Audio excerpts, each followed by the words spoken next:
like that. Well, we had a eventful week, man. What's going on, Mr. David? Running around. What's up? How you? Hey, you went to the party. Oh my God. I did. You went to the party. I definitely did. Threw a party, yeah. Threw a I definitely party. did. Yeah. David came over. I definitely did. Crazy. No, listen. Nah, I ain't gonna front, real man. I'm glad the brother got his freedom. Right. Shouts to 100%. Max. Right. You know what I'm saying? Fan of his music. He on Survivor. We actually on my. The moment this new episode was released, everything took a drastic turn, and everyone in the city immediately became aware that something significant was going to happen.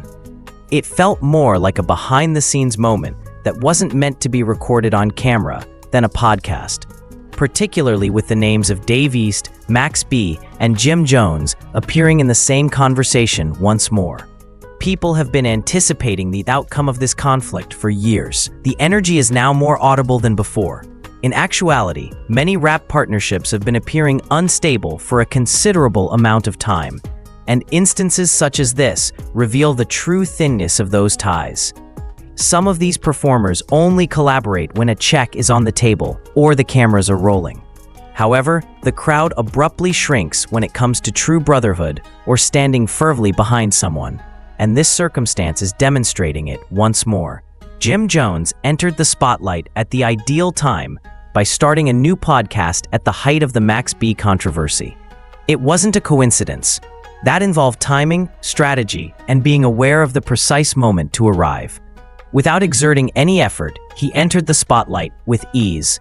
Whether he liked it or not, that maneuver thrust him squarely into the middle of the discussion. Even more bizarre is the fact that Jim hasn't mentioned Max B directly since Max returned home. Not a single remark, not a single sentence, nothing at all. This is the twist though. Dave East and Mino, his co-host, have ties to Max and know how to turn that past into must-see material without even labeling it messy.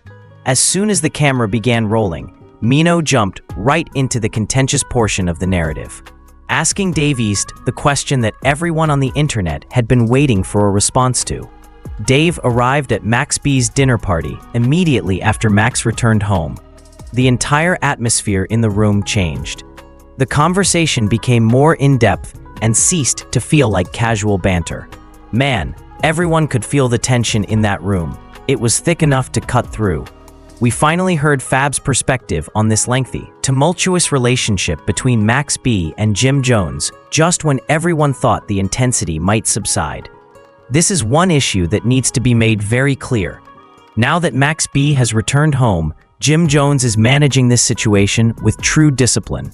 He isn't going off the deep end, posting dubious captions online, or making subtle comments on his podcast. Not at all. Additionally, Jim isn't preventing his people from loving Max, which is very different from how things used to be. Jim is currently maintaining his composure, controlling his emotions, and acting as though he has learned from the past. And that's actual grown energy. For this reason, I genuinely believe that in a year or two, Jim Jones and Max B may be seated across from one another on a podcast, discussing everything in a really cool way. But yeah, I'm glad I got to go, poly with him. So it was a lot of talk on the internet about. They told me I was kicked off of this. Yeah, they did. They said you was. I didn't mean. For doing that. Well, this is crazy. That's what they told you? They kicked you off the show. The internet They said I got kicked kicked off this joint. I can't rap about it no more. It's crazy. People don't know. You see, both of us had different opinions, and I think it's dope that because I always feel like two things can be true at the same time. Right. Right. You felt one way, I felt another way. Right. You went to the party, but you had already had a conversation with Capital. Talk about that. For a minute, the streets would come to a halt. If you pay close attention to what Mayo was saying during the conversation, he was making a very clear point. He wants New York to function as a cohesive one once more. Rather than dividing the city into smaller groups, he wants it to remain united, and he didn't hesitate to express it. Dave refused to back down or become combative. He maintained his composure and gave a clear explanation of his motivation. All he wanted was to maintain harmony in the city and treat people with respect when they deserved it. Then Fab intervened, letting go of his opinions about the ongoing tension in that cool, collected tone he always has. He was obviously advocating for adult men to have a conversation, rather than allowing long-standing issues to continue for an additional 10 years. The display continued to circle back to a single message: when everyone is united rather than divided, New York moves more forcefully. It seemed like a historic vibe. When Mino broke down, the situation became even more acute. That's precisely why he didn't hesitate to talk about Max B. He made it apparent that he wasn't holding on to old grudges, especially since all parties are now adults. Additionally, Dave East revealed himself in a way that is uncommon for him. He discussed the persistent attempts on the internet to get him to choose a side he never requested. He presented it simply: he doesn't mind Jim. Max is respected by him. The message was clear as the entire panel focused on one main idea: the city needs mobility, real movement, not extra distractions or noise. They kept bringing up how talented New York is and how many opportunities the city could have if adult men weren't mired in arguments over events that happened more than 10 years ago.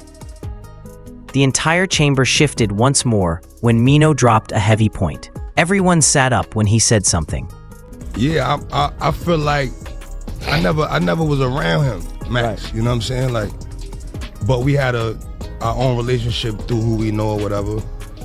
And me being around Jim as long as I've been around Jim, and Jim being around my moms and my kids, and you know what I'm saying? Like, I gotta holler at Capo, like, yo, bro, how you feel about that? Because I got invited directly, like, you know what I'm saying? Like, so I'm a definitely have that convo with bro before I just pop up and he gotta hear about it. Like, that's just me. No, it's definitely no disrespect to, you know, Max or anybody, because me and him got a relationship too. But I just wanted to make it clear where I stood as a man. Those are my principles, not nobody else. Although people enjoy reading headlines, half of them are unaware of the true background of these circumstances. He referred to it as serious grown man business. Furthermore, he wasn't making any exaggerations. Everyone was reminded by the way he explained it that there is more to this moment than just fan speculations or Instagram posts. Dave intervened and dissected it from an entirely different perspective, describing how the younger generation has a very different perspective on things. Most fans today aren't sitting around waiting for old problems to come back up, he stated. They desire unadulterated music, harmony, and genuine city motion. Another smooth but heavy point was put in by Fab. When the city is divided, nobody wins, he declared. Not the culture, not the artists, and not the fans. The idea of Max B, Jim Jones, and the entire city coming together at last. Next one. Would you be okay with your friend doing business with your enemy? You asking me? Yeah. I can't go to the Max B party because you're my friend. Yeah. Why? Because you my friend. Yeah. Talk about it. That would completely change the course of the game. It seems as though both parties have already gone through the most difficult phase, and now all that's needed is for them to finally have a face-to-face conversation, like mature men who have experienced it and evolved from it. The city's energy is no longer trapped in the past. The game changed, and the need for unity now outweighs the desire to preserve traditional tales. Something more profound was also revealed by the conversation. There are no haters in that room. There isn't any new drama, current smoke, or issues. Everything is in the past. The atmosphere surrounding this circumstance is different from what it was previously. Nowadays, there is a greater level of awareness, maturity, and support for unity rather than divisiveness. Real healing begins to occur when mature men speak with integrity and decency rather than with passion. No one wants this plot to stretch on for 10 more years. The entire city would tremble at the idea of Jim Jones and Max B in the same room once more. It would be a fragment of the history of New York. The maturity of the conversation, the respect in their voices, and the manner in which they spoke all pointed in the same direction. The tension is different, the door isn't locked, and the timing may finally be right for something significant to happen. This is why it's not just an ancient tale, If you pay great attention to what Mino was saying during the conversation, you will see that he was emphasizing a single, crucial point. New York must once more function as a cohesive entity. As the city divides into small camps, it is unable to remain powerful. It was more than just conversation. It was a request. Dave East's steadfastness served as the ideal example of this change. He wants more than simply tranquility. When it was due, he was respectful, being aware that when people are united rather than divided, New York moves more powerfully. The atmosphere felt momentous, but when Mino gave a sobering reality check, it became much more intense. He was direct in his statement. Although people enjoy reading headlines, half of them are unaware of the true background of these circumstances. He referred to the conflict as serious grown man business. A tale that goes far beyond fleeting Instagram posts or fan fantasies. This wasn't a small disagreement. This was a combination of street history, suffering, and legacy. Dave East then explained how this is perceived by the younger generation. They are not here to solve outdated issues. Most fans today aren't sitting around waiting for old problems to come back up, he stated. They want the city to have genuine movement, cohesiveness, and direct music. They are tired of the what ifs. So I think it's dope that we could be able to have that conversation right here, because I felt like niggas was thinking it was something else. Nah, I feel like with me it's like, and I agree with you 1,010%. I love this nigga. Yeah. You know what I'm saying? Like, but I'm not into trying to figure out what niggas is going through. Right. You get what I'm saying? Like, Capo know how I feel about him. He knew me since I was 18, 19 years old. You know what I'm saying? Like, this ain't nothing brand new. This ain't let me go over there for the cloud or for the cameras. Nah. I've been in contact with Max. Right. From jail. You know what I'm saying? He's on the album, Yo East. You know what I'm saying? So The culture has changed significantly since the early 2000s, as just one sentence demonstrated. Then the final game was dropped by Fabulous, who delivered the knockout hit. When the city is divided, no one gains. Not the culture, not the artists, and not the fans. Consider that.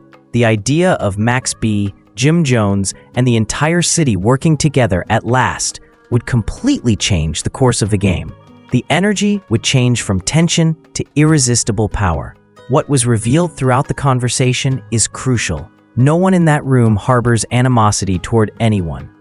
There isn't any new drama or active smoke. Everything is in the past. Jim is being disciplined. Fab is advocating for dialogue, while Dave is remaining impartial.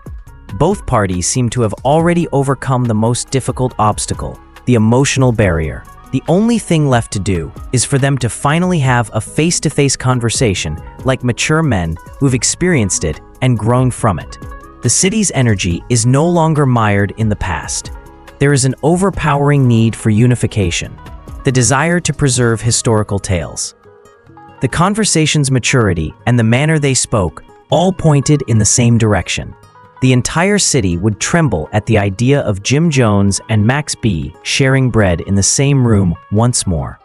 It would be a pivotal moment in the history of New York. Consider how incredibly disciplined Jim Jones must be to remain composed while listening to these names and stories without giving in to the negativity. That's more than just quiet. Strategic growth is what that is. It conveys the idea that heritage and business are finally taking precedence over ego and long-standing complaints. This is the force that transforms the music industry as a whole. It demonstrates that you can uphold your values without obstructing the blessings of others around you. In the same way, he isn't preventing his crew from loving Max. Next, you must consider Dave East's role throughout this entire story. He stands for the link between the two sides and the two eras. He demonstrated to the younger generation that devotion does not equate to mindless hatred by remaining steadfast and refusing to allow the internet to drag him into a dispute that isn't his. You may honor the past without carrying on the trauma. His ability to move through that room while maintaining eye contact and articulating his neutrality is precisely the kind of maturity that New York has been lacking for far too long. When Fabulous stated that no one wins when the city is divided, he struck on the most important subject of all. The city has lagged behind other areas like Atlanta and the West Coast due to the division's economic and cultural effects. While its generals are at war, New York cannot retake its throne. The fans have had enough of being apart. They have had enough of the hypothetical. They wish to see the union of the superpowers. The streets are recognizing that, with the correct direction, the same energy needed to keep a beat going for 15 years might be utilized to construct an empire. This brings us to the unavoidable conclusion that it is not a question of whether, but when Jim Jones and Max B will have a face-to-face meeting. It's written on the wall, a quiet realization that life is too short to cling to the past indefinitely has taken the place of the animosity. When that meeting does occur, it will be more than just a social media sensation. It will be a time for cultural reconciliation. It will represent the end of a dark period and the start of New York City's rebirth. As we come to the end of this in-depth analysis, the topic of who was correct or incorrect in the past is no longer relevant. The future is the subject of the inquiry. We are seeing the transformation of legends into statesmen as we stand on the brink of history. I now need your opinion on this. Do you think Dave East made the right decision by remaining impartial after dissecting every aspect of this discussion? Or, out of consideration for his close relationships, should he have made a different move? More significantly, do you think Max B and Jim Jones will release a song together? Or will they simply shake hands and go their separate ways when their reunion finally occurs? This is the dialogue that propels the culture forward, and I'd like to hear your thoughts in the space provided for comments below. Make sure to use the like button to support the channel if you liked this breakdown and want to follow along as the tale progresses. We will be the first to break down that historic sit-down, so if you are new here, don't leave without clicking subscribe and turning on those notifications. Another video detailing the most significant changes in hip-hop history is currently linked on the screen. Tap into the following piece, then